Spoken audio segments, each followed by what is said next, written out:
का जो रिजर्वेशन है वो किसी बाघ के बपौती नहीं है। तुमको मीठा जहर खिलाया जा रहा है, मीठा जहर से तुमको अनंत काल के लिए सुलाने का काम किया जा रहा है। 340 संविधान में बाबा साहब ने नहीं लाया होता तो तुम्हारी सांसें भी आज बंद कर दी गई हो। जिसकी जितनी आबादी उसकी उतनी हिस्सेदारी ओबीसी ने बांधी गांठ, पिछड़े पावे 100 में 60। जय भीम, जय ओबीसी, ओबीसी दलित एकता जिंदाबाद।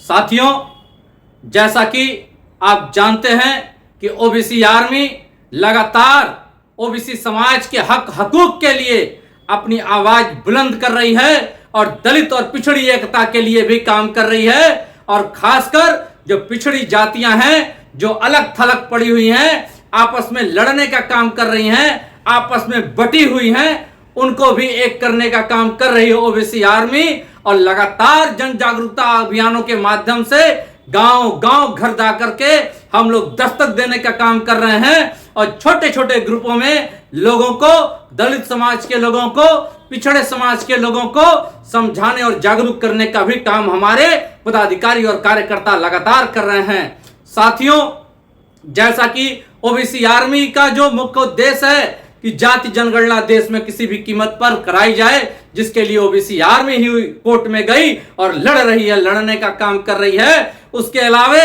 जो हमारी आबादी है, आबादी के अनुसार कम से कम 60% आरक्षण की डिमांड कर रही है। और केवल ये खोखला डिमांड नहीं हो रहा है, केवल भाषणों में डिमांड नहीं हो रहा है, जमीन पर उतर कर, मुट्ठी बांध कर और एक बड़ा हथौड़ा चलाने का भी काम ये ओबीसी आर्मी कर रही है।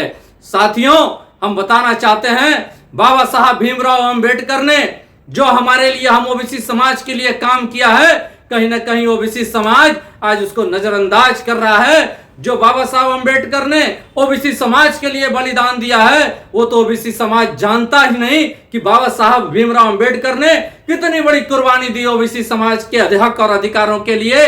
क्योंकि ओबीसी समाज को आज बांट के और राज करने का काम किया गया है, ओबीसी समाज को भटकाने का काम किया गया है, धर्म के नाम पर, जाति के नाम पर, भेदभाव के नाम पर।